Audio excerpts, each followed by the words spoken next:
25 সাল বিদায় দেওয়ার জন্য খেচড়িয়ার পোল্ট্রির গড়িতে পিকনিক করে আমাদেরকে ভিডিও কলে দেখাচ্ছে।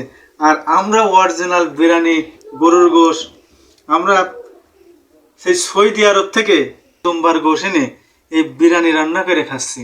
মানুষ এটা তো আর দেখছে না, তো ভিডিও করে দেখাতে হবে না।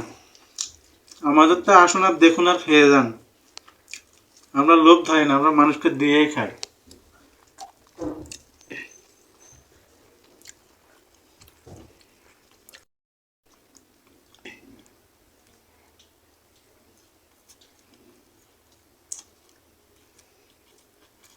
আহ কি মজা!